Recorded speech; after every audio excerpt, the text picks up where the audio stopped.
We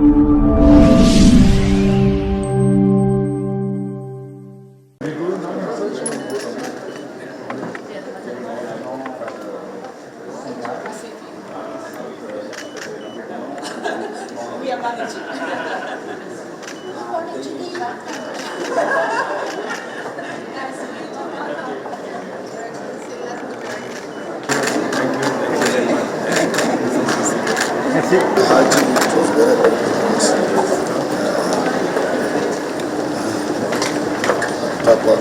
Geneva. We have benefited tremendously from having a social, political, and economic system defined by work and the contribution of workers.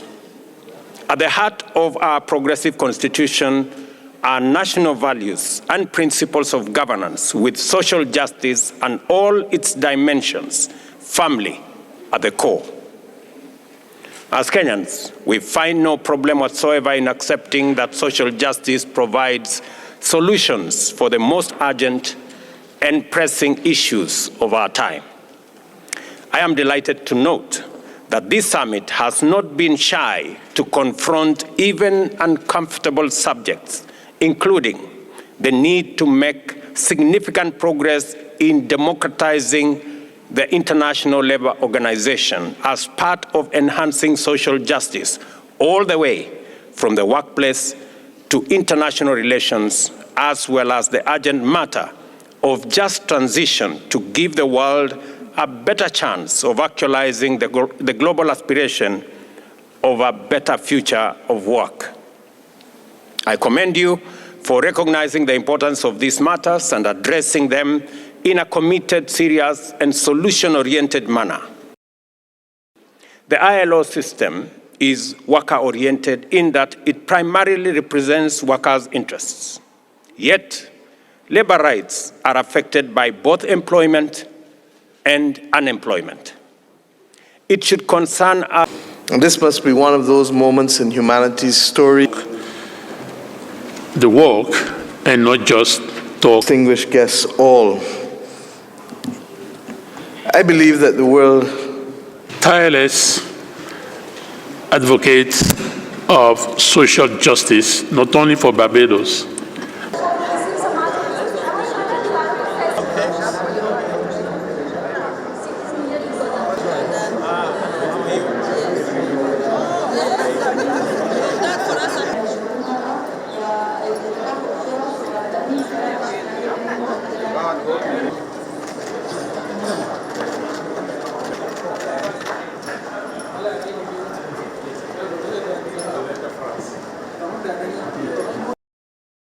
And this must be one of those moments in humanity's story. Employers and workers must be equally concerned and not just about talk. the unemployment crisis and committed to finding sustainable solutions to it in order to bring the majority of the world's population into the ILO's social traditional justice, not only for Barbados.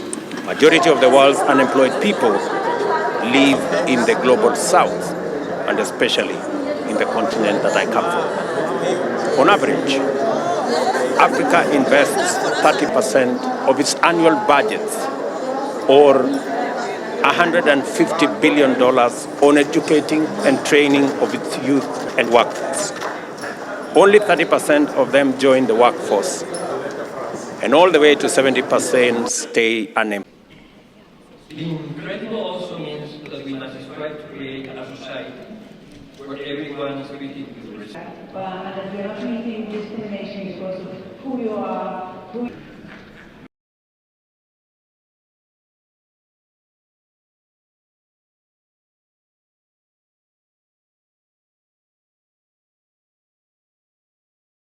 Aujourd'hui, ce qui nous...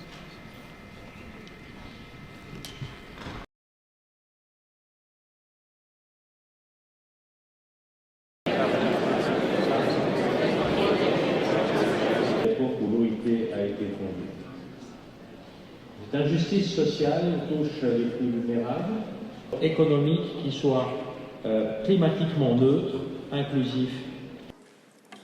Monsieur le ministre Almari, président de la conférence, Madame Corina Hatcher, vice-présidente de la conférence, doit continuer de guider nos actions sur aussi étroite que possible.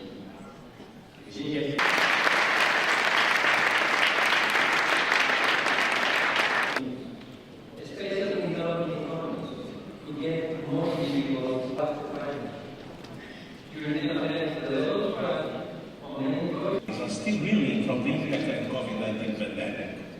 Poverty, hunger, and inequalities are rising.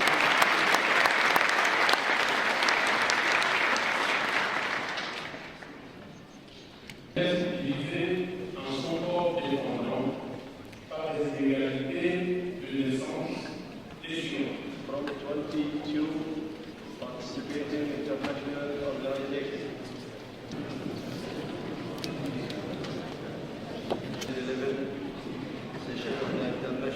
We can and must realign our international financing framework to provide us with a strong fighting chance in the war against climate change.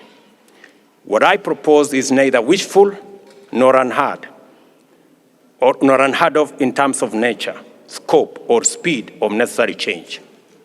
Existing financial system, which has been in place for 78 years, and I'm talking about the international multilateral financial system that exists today.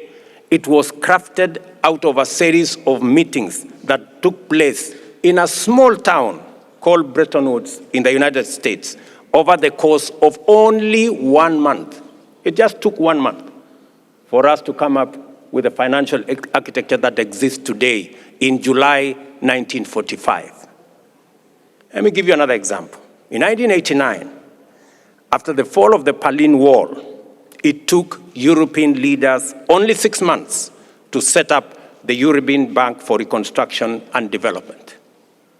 More recently, another example, in June 2022, less than 4 months after the beginning of the war in Ukraine, Germany modified its fundamental law to enable it to raise $110 billion to strengthen its defense in a matter of days.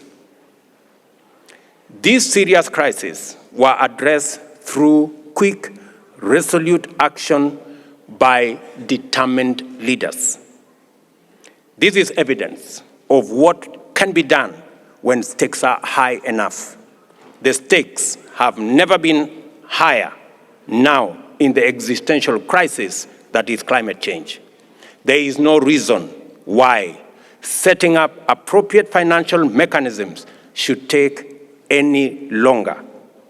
Between now and COP28, we have more time than we need to design and implement a new architecture of international development financing institution that is responsive to the urgent needs of our moment. Effective climate action, which depends on decarbonizing global manufacturing and greening global industrialization, which in turn also relies on the actualization of a greater role for Global South and Africa, is a social justice moment that must not be wasted. I encourage us to remain focused, be more determined, and inspired to use this momentous forum for social dialogue to make social justice for all a reality by making our existential crisis, the unprecedented and unrepresented regions of the world, and the entire community of the unemployed visible and relevant to our discussion. Social justice for all is a matter that we cannot afford to neglect, underrate, or avoid. On this grand global stage, at this momentous summit, we are at the right place and at the right time. What remains is for us to rally strong and make a collective resolution to do the right thing. For this moment, right refers to our decision, its timing, and expeditious implementation. The right decision must effectively respond to the existential emergency confronting us and must fully take into account the 5 social justice moments I have outlined: unemployment, the unemployed, opportunities in just transition, and new age digital economy, climate action, and the overdue reform of international financial architecture. I thank you. We have benefited tremendously from having a social, political, and economic system defined by work and the contribution of workers. At the heart of our progressive constitution are national values and principles of governance with social justice and all its dimensions, family at the core. As Kenyans, we find no problem whatsoever in accepting that social justice provides solutions for the most urgent and pressing issues of our time. I am delighted to note that this summit has not been shy to confront even uncomfortable subjects, including the need to make significant progress in democratizing the International Labour Organization as part of enhancing social justice all the way from the workplace to international relations, as well as the urgent matter of just transition to give the world a better chance of actualizing the global aspiration of a better future of work. I commend you for recognizing the importance of these matters and addressing them in a committed, serious, and solution-oriented manner. The ILO system is worker-oriented in that it primarily represents workers' interests. Yet, labor rights are affected by both employment and unemployment. It should concern us very deeply that unemployment rates in Africa are some of the world's highest, with many countries reporting between a quarter and a third of their populations not engaged in secure, productive employment. As we speak about matters pertaining to work, we must also speak about the millions of jobless people whose voices cannot be heard at a conference like this. The aspirations of the unemployed matter and should be seen to matter, especially for ILO. Social justice for all makes it imperative to expand the social dialogue from the tripartite model, I suggest, to a four-sided forum of workers, the unemployed, employers, and government.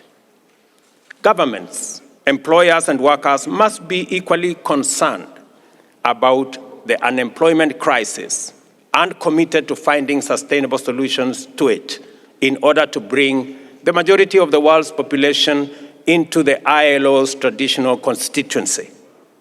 Majority of the world's unemployed people live in the global south, and especially in the continent that I come from.